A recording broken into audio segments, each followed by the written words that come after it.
नमस्कार स्टूडेंट्स, स्वागत है आपका मिडिल क्लासेस के अंदर। आज हम लोग 9th क्लास का चैप्टर 2 पॉलिनोमियल बेसिक कॉन्सेप्ट्स को क्लियर करेंगे, बेसिक चीजों को याद करेंगे। बहुत सारे टर्म्स एंड कंडीशंस ऐसे हैं इस चैप्टर के जो आप पहले से पढ़ते हुए आ गए, उन चीजों को भी मैं रिवाइज करवाऊंगा और जो हमारा 9th में हमें पढ़ना है उससे भी आपको कनेक्ट करूंगा। ओके, तो हम लोग देखते हैं पॉलिनोमियल है क्या। बेसिकली अगर पॉलिनोमियल की बात की जाए तो पॉलिनोमियल के अंदर आप लोग वेरियस टाइप ऑफ इक्वेशंस को पढ़ते हैं, जिसमें लीनियर इक्वेशन आती है, क्वाड्रेटिक इक्वेशन आती है, क्यूबिक आती है, पैरा क्वाड्रेटिक आती है। इन इक्वेशंस को पढ़ते हैं और इन इक्वेशंस में हम डिफरेंस फाइंड आउट करते हैं किसके बेसिस पर, इनकी maximum power that means degree के आधार पर। तो पहले पॉलिनोमियल जानने से पहले कुछ टर्म्स हैं जिनके बारे में आपको पता होना चाहिए, उनके बारे में मैं आपको बता देता हूँ। सबसे पहले तो आपका आता है क्या, वेरिएबल। क्या टर्म है, वेरिएबल, जिसको हिंदी में बोलते हैं चर। एनी अननोन क्वांटिटी और नंबर, कोई भी अननोन क्वांटिटी और नंबर जिसको हम रिप्रेजेंट करेंगे किससे, represented by X Y Z. ज्यादातर हम इसको यूज करते हैं, लेकिन ए टू जेड और भी कोई अल्फाबेट आप यूज कर सकते हो इनके अलावा भी। क्लियर है बात, मगर ज्यादातर एक्स वाई जेड होता है। और वेरिएबल का मतलब है इक्वेशन के अंदर कोई भी अननोन क्वांटिटी। कोई भी अगर इक्वेशन बनानी है तो उसके लिए हमें पॉलिनोमियल इक्वेशन के लिए सबसे पहले वेरिएबल चाहिए। तो वेरिएबल के बाद अगर हम देखें तो क्या आता है, कोएफिशिएंट। क्या आता है बच्चों, कोएफिशिएंट को हिंदी में क्या बोलते हैं, गुणांक।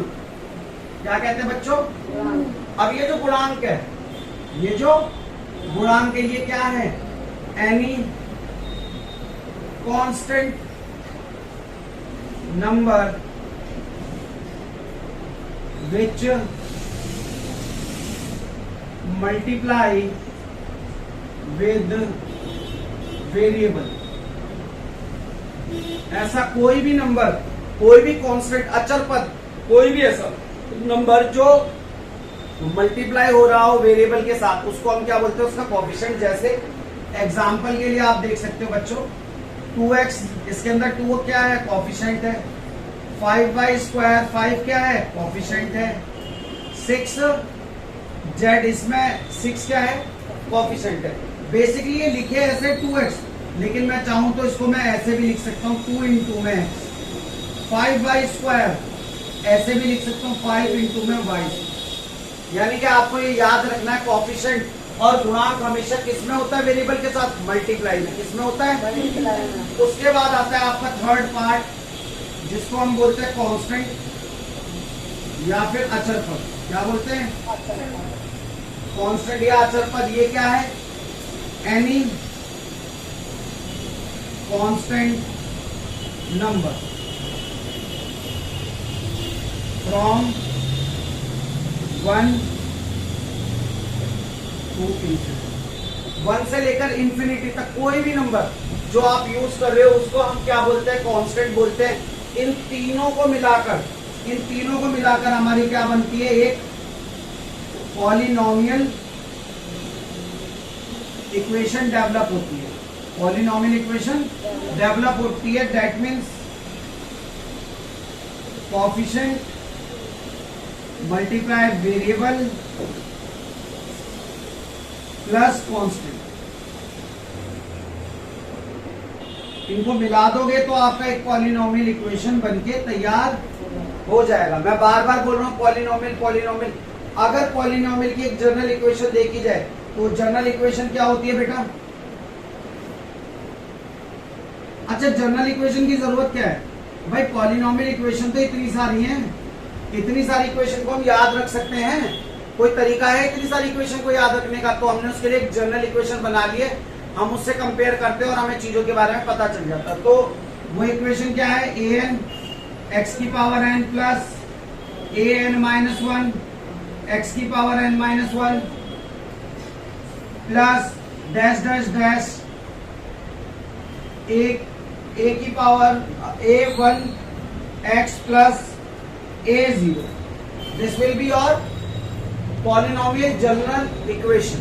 ओके, अभी इसमें और भी चीजें समझानी है, पहले इन सब चीजों को आप नोट डाउन कीजिए। होप आपको समझ में आ रहा होगा, अगर कोई डाउट होगा तो आप पूछिएगा, पहले इसको note it down please. So student, अब तक हमने ये जाना कि भाई पॉलिनोमियल इक्वेशन जो है वो इस फॉर्म में होती है an x की power n plus an minus 1, यानी कि जो पावर है वो एक कम होती चली जाएगी और एट अ टाइम क्या होगा, a0 हो जाएगा, a1 a2 a3 all these are the constant, और हर एक कंडीशन में an कभी भी 0 नहीं होगा।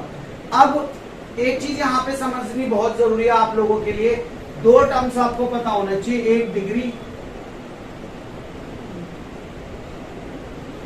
एक बेस है ना, और एक power.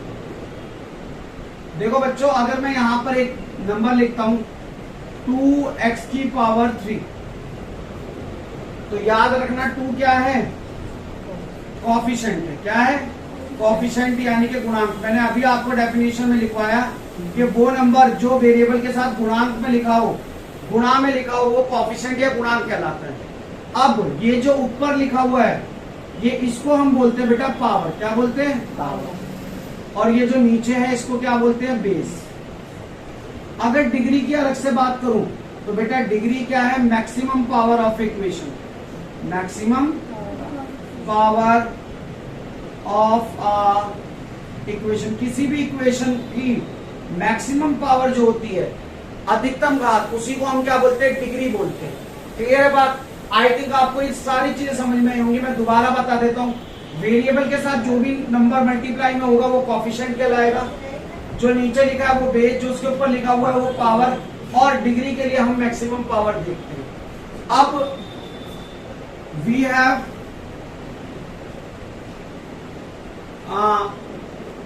Sorry types of polynomial लिख लेते सिंपली हम। टाइप्स ऑफ पॉलिनोमियल क्या होगा बेटा, पहला होगा क्या, लीनियर।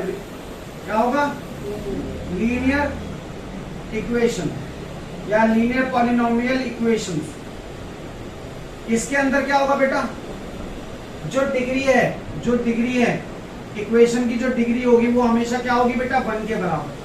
किसके बराबर होने वाली है, 1 के बराबर। इसके अलावा अगर मैं इसका एक एग्जांपल लिखूं या जनरल इक्वेशन लिखूं तो वो कैसी होगी, ax plus by plus c is equal to 0, that will be our general equation for the linear equation. इसमें आप देखोगे x की जो पावर है वो 1 है और y की भी पावर जो है वो 1 है, क्योंकि 1 पावर लिखते नहीं है हम लोग, वो अंडरस्टूड होती है बेटा। आगे बढ़ते हैं, लीनियर के बाद आता है क्या, क्वाड्रेटिक।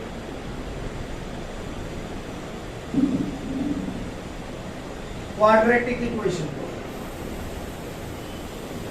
क्वाड्रेटिक इक्वेशन के अंदर हम क्या बोलेंगे बच्चों, क्वाड्रेटिक इक्वेशन के अंदर डिग्री जो होगी आपकी वो कितनी हो जाएगी, 2। और अगर इसकी एक जनरल इक्वेशन में लिखना चाहूं तो क्या बनेगी general equation, ax square plus bx plus c is equal to 0। ये आपकी एक जनरल इक्वेशन होगी जिसमें a कभी भी 0 के बराबर नहीं होगा। अच्छा, मैंने ऐसा क्यों बोला a कभी भी 0 के बराबर नहीं होगा? आप खुद देखो, अगर a 0 हो गया तो x स्क्वायर भी तो 0 हो जाएगा, और जब x स्क्वायर 0 हो गया तो ये टर्म तो गायब हो गई। और क्वाड्रेटिक के लिए जरूरी है कि डिग्री कितनी हो, मैक्सिमम पावर कितनी हो, 2 हो।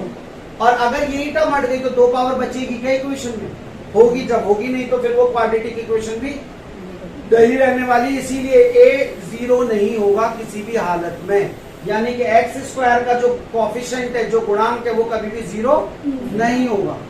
1 2 3 4 5 हो सकता है, कोई दिक्कत नहीं, नेगेटिव हो सकता है, कोई दिक्कत नहीं है, बट 0 नहीं होगा। ठीक है, फिर आता है बेटा आपका क्यूबिक इक्वेशन। यहां पे डिग्री कितनी होगी बच्चों, गैस कर सकते हो भाई? 3 होगी, 1 2 3 यही तो चल रहा है। कितनी होगी, 3 होगी। अगर इसकी एक जनरल इक्वेशन लिखने जाऊं तो क्या होगा, ax cube plus bx square plus cx plus d बराबर 0 की।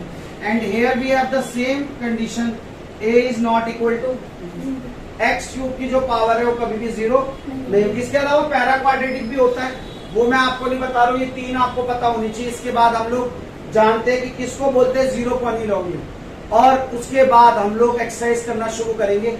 आपको एक छोटा सा टर्म्स वगैरह के बारे में और बता दो, फिर हमारा जो बेसिक है वो फिनिश हो जाएगा। जल्दी से इसको नोट डाउन कीजिए प्लीज, फिर उसके बाद आगे बढ़ते हैं। Okay, note it down please. Students, अभी तक जो भी हमने बेसिक देखा है उस बेसिक को मैं और क्लियर करता हूँ। मैंने यहाँ पे 2 एग्जाम्पल लिखे। बेसिकली जो एनसीईआरटी के एक्सरसाइज 2.1 है उसी के क्वेश्चन है, बट इससे मैं आपको बहुत चीजें क्लियर कर पाऊंगा। देखिए, अगर ये क्वेश्चन लिखी हुई है तो इसको अगर मैं तोड़ना शुरू करूं तो इसके अंदर टोटल कितनी टर्म्स है बेटा? टर्म्स यानी के पद। टर्म्स यानी के कितने पद है? 3। 2 अलग है, x² अलग है और x अलग है। इसके 3 टर्म्स हो गए। अब इन टर्म्स के अंदर अगर मैं कॉफिशिएंट ढूंढने जाऊं, क्या ढूंढने जाऊं? तो आप पाओगे x² का कॉफिशिएंट क्या है? 1 है। क्या है? जिसके सामने कुछ नहीं लिखा होता वहां पर 1 होता है।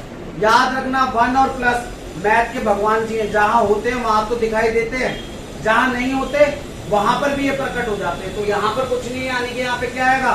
1 आने वाला है। ऐसे ही अगर आपसे क्वेश्चन में पूछे x का कॉफिशिएंट क्या है इस इक्वेशन में, तो x का भी कॉफिशिएंट 1 है। x का भी कॉफिशिएंट क्या है? 1 है। और बेटा 2 आपका क्या है? कांस्टेंट टर्म है। क्या है? यानी कि अचर पद। मैंने आपको एक ही एग्जांपल से आपको टर्म्स बताया, कॉफिशिएंट बताया और आपको कांस्टेंट टर्म भी मैंने आपको बता दिया। अब आते हैं दूसरे क्वेश्चन पे। अगर इसको मैं देखूं तो इसमें टोटल कितनी टर्म्स आ रही हैं बेटा?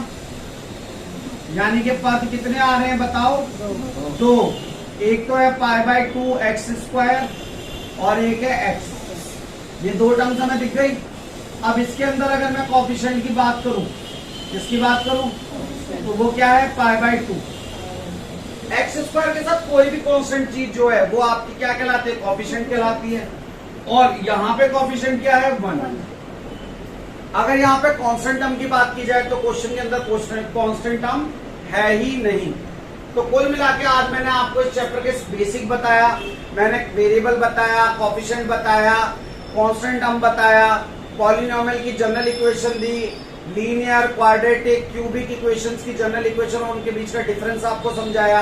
उसके बाद मैंने आपको एग्जांपल के थ्रू टर्म्स, कॉफिशिएंट और कांस्टेंट को अलग अलग करके इक्वेशन में से अलग अलग करके लिखना भी सिखाया।